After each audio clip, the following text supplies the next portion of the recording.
What's up guys, Ruppy here bringing you another game for the GPL, the Grand Pokemon League. Once again, also backtracking to get caught up on recording all my games so I can get to a point where I can start live recording them. Which hopefully will start with this upcoming week's game. We'll see how that goes, if I can get these done and out fast enough. Which, that's really going to depend on my work schedule. We'll see how that goes.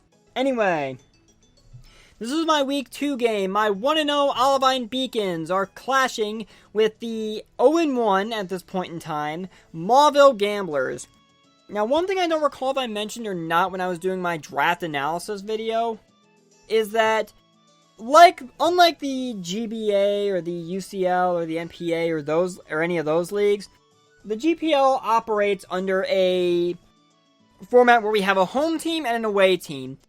And everyone was asked to pick a home field format for when they are designated as the home team. It didn't necessarily have to be all singles battles. Most people ended up picking singles battles, and my Olivine Beacons are actually the home team in this game, so I actually do have home field format, and I picked singles because I feel most comfortable with that as far as draft league format is concerned. Gambit is one of the few people who did not go with it. In fact, he's one of the only two people who picked doubles, and as you see me bring up the team comparison here, it kind of shows. His team can function in singles, but it's definitely, at first glance, built more for doubles. As far as preparation was concerned for this, I knew he was going to bring the Mew, because Mew is just, like Victini, it's one of those Pokemon that's virtually impossible to prepare for in the Draft League format, because you never know what it can do. Though I think I had a rough idea of what I expected it to do. I don't think it actually ended up fitting that mold, but I don't know. We'll get into the game and it'll probably spark my memory. I expected him to bring the Aegislash to some extent. I definitely expected the Thundurus because that thing is fast and powerful. I expected him to bring Cress, and he didn't bring that. I don't remember if I expected the Amoonguss or not. Hariyama, I think I expected him to bring, but I think I also expected him to maybe bring a Azumarill over it. Kangaskhan, I did not think he would bring. I was actually kind of iffy on it, but I eventually leaned towards him not bringing it. But as you can see, he did in fact bring it. That was kind of the wild card Pokemon that kind of worried me, both in preparation and when I actually saw it on his team. As far as my team is concerned, this week I opted to bring Tough Tusk the Donphan, looking to make a statement this week for itself, as far as the league is concerned. Victini obviously coming back, because, well, it's Victini. Why would I not bring... Well, I mean, I could probably think of reasons to not bring Victini, but I saw ample opportunity to bring it this week. Duranium the Mega Aggron also came back, as did Ultra Mega the Yanmega. Not going with a Speed Boost set this time around. I actually went with a Choice Specs Tinted Lens set for this game, because when I watched Gambit's Week 1 game, obviously expecting him to bring Crest, he brought Trick Room to that game. It was a doubles format game. And looking over his team, it is slow enough that I figured Yanmega, without needing Speed Boost, could actually outspeed a good chunk of it. So I opted just for that extra power with Tinted Lens, just to be able to get more power for those not very effective hits. This was all. Speaking of Speed Boosters, this is also the GPL debut for Scar the Sharpedo, my second round draft pick, which I don't believe actually ended up getting ready to do anything in this game, and I think like Jolteon, it hasn't really done anything yet this season. I might have to double check that as I go through recording these, but I don't recall it ever actually getting to do anything, which is quite unfortunate. This is also the GPL debut for Bramble the Tangrowth, which is one of my two regenerator walls, and I love Tangrowth to death. This thing can live a lot of hits you wouldn't expect it to, especially if you put Assault Vest on it. I've put Assault Vest on it for the majority of the season so far, I think. I'm probably going to switch it up at some point now that I've kind of revealed that. But even still, Tangrowth is just a real pain in the ass to take down. I wasn't really looking to build some kind of like stally team. I was looking more for bulky offense and versatility when I built this, like I explained in my draft analysis video. But let's go ahead and get into the match and see how this played out. I'm going to forewarn you guys now as we get started. This gets a little ugly. So I'm going to lead with Tough Tusks, as he proceeds to lead with his Mew, which part of me kind of expected. Now, I go for knockoff, expecting to maybe taunt to try and keep my stealth rocks away, but he actually will-o-wisps right out of the gate. So, this knockoff is not going to be doing too much. It is going to be able to get rid of his leftovers, though.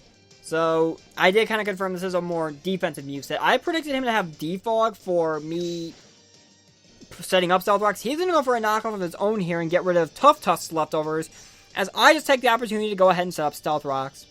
Now, figuring he's going to keep the Mew in at this point, after taking the burn damage, I'm actually going to proceed to switch Scar in, and he actually pulls a really surprisingly clever double switch here, and goes into his Hariyama, which really caught me off guard when this happened. Like with the Omega the week before, I actually went with a Focus Sash on Sharpedo, because Focus Sash Sharpedo can actually put in some good works. It can catch people off guard. I go for the Protect, knowing he's probably just going to fake out just to try and break that Sash. And then at this point, Scar's not going to really be able to do anything, so I'm going to get it out of here. And I'm just going to go back into Donphan. He's going to end up going for knockoff at this point, which isn't going to do anything to Tough Tusk because I already lost the leftovers. Now, at this point, I see a golden opportunity like I did with the Ultra Mega the week before. I'm going to go for a knockoff thinking he's got a Assault Vest. Turns out he's actually holding an Expert Belt, as he's just going to go for the close combat. But basically, once again, Tough Tusk, it did what it needed to. So it's going to kind of once again martyr itself off here. It's going to end up dying to the burn, actually, which is going to give the assist to Mew. And some assist to Hariyama as well. But at this point, I'm free to bring in Victini. And this is unfortunately where things kind of go really downhill for Gambit, as I'm going to wipe out his Hariyama with a Psychic. Once again, bringing a... I actually brought a fully special Victini for this battle. He goes into a Mungus here, which really confused me. But I decide, perfect opportunity right here. He's going to go for a Protect. I guess that's try to scout what I was going to do. I get Victini behind a sub, and this is, unfortunately, for Gambit, where the game kind of ends here. Gambit is relatively new to the Ion Pokemon League still.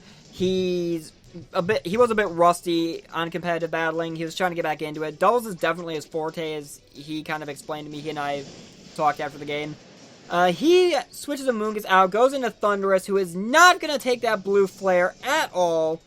And this is basically where Victini overtakes Ultra Mega as the team leader for KOs, as well as taking his place as the league leader in KOs as of this week as well.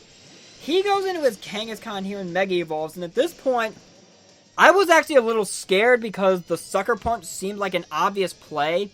I stayed in anyway and went for the blue flare. I was kind of surprised he actually didn't go for Sucker Punch. I expected maybe even to go for Fake Out just to try and at least break the sub with a stab attack. He ends up going for Power Up Punch. I don't know if that was a misclick, or if he thought he would be able to, or maybe he was just trying to boost his attack to make sure the Sucker Punch would be able to do what it needed to.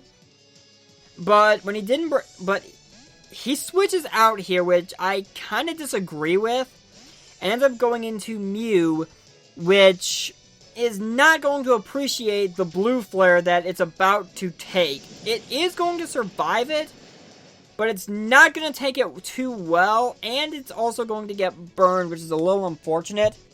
But the Synchronize is also not going to affect Victini because, one, it's part fire, and two, it's still behind the sub. And just to preserve blue flare PP, I just proceed to go for Thunder at this point, just to finish off the Mew. So that's, I believe, 2 kills now in Victini's name.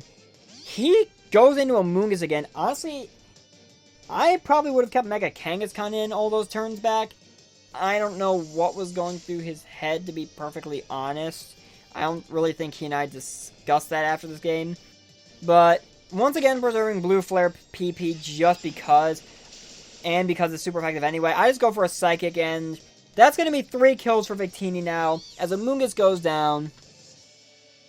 Let's see, 1, 2, yeah, that is 3 KOs now.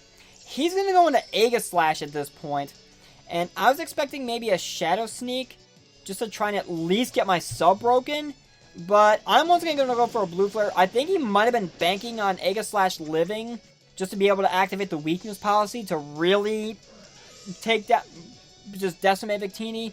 But it does not happen. Actually, Victini's up to 5 kills this one. I forgot about Hariyama. So he's going to go into Kangaskhan again now.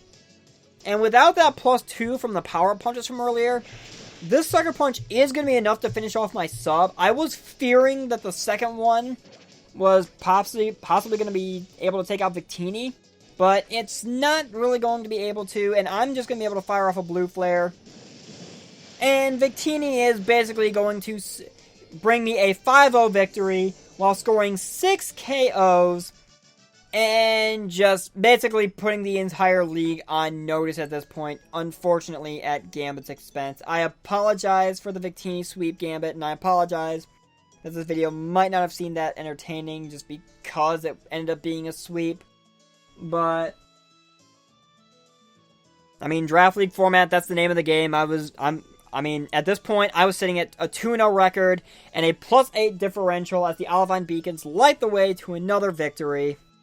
Hopefully the rest of your season from this point, wherever you're at in the standings, Gambit, ends up going a lot smoother for you. Because you're actually not that bad of a battler, and you've definitely been getting back into your groove as the weeks have gone on. We'll just have to wait and see how things play out. That's going to do it for me today, though. Thank you guys so much for watching. I have been Ruppy, getting my intros and outros mixed up between my two channels now. Oh, that's going to be fun. Anyway, I will catch you guys next time. Take care.